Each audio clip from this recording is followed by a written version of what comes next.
کرنی چاہیے. مثل المؤمن مثل النحلہ لا تأکل الا طیبا ولا تضع الا طیبا. مومن کی مثال شہد کی مکھی کی مثال ہے. شہد کی مکھی کھاتی بھی اچھا ہے، نکالتی بھی اچھا ہے. وہ کھاتی کیا ہے؟ پھولوں کا رس. اور کیا نکالتی ہے؟ شہد. مومن بات سنتا بھی اچھی ہے، کرتا بھی اچھی.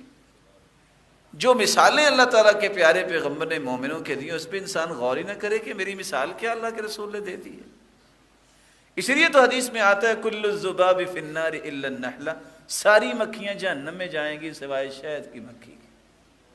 کیونکہ شہد کی مکھی کو اللہ نے صلاحیت دی ہے، 2 صلاحیتیں ہیں کہ یہ ہر وقت خیر خواہی کے لیے تیار رہتی ہے اور ہزاروں میل جو ہے پروان بھرتی ہے.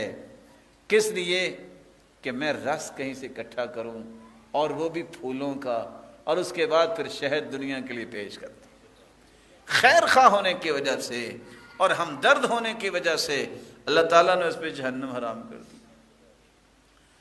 اور آپ صلی اللہ علیہ وآلہ وسلم نے اس لیے حکم دے دیا کہ 4 چیزوں کو قتل نہیں کرنا چاہیے.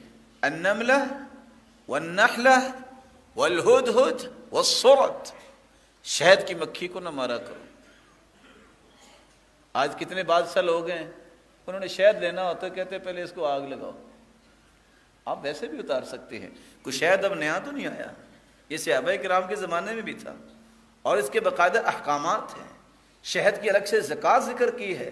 عمر بن عبدالعزیز رحمہ اللہ کی روایت ہے کہ اگر 10 مشکیزیں ہوں تو ایک مشکیزہ اس کی زکوٰۃ دینی پڑتی ہے. وفی اشرط ازق زق، 10 مشکیزیں اگر آپ کے پاس شہد ہے تو آپ کو 1 مشکیزہ جو اس کی زکوٰۃ دینی پڑے گی.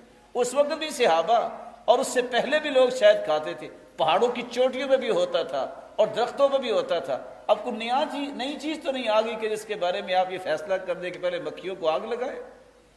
ہمارے اندر احساس ختم ہو گیا ہے. جو مکھیوں کو مارنے کے متوالے ہو جاتے ہیں پھر انسانوں کو بھی جلانے کے لیے ان کو کبھی ہوش نہیں آتی.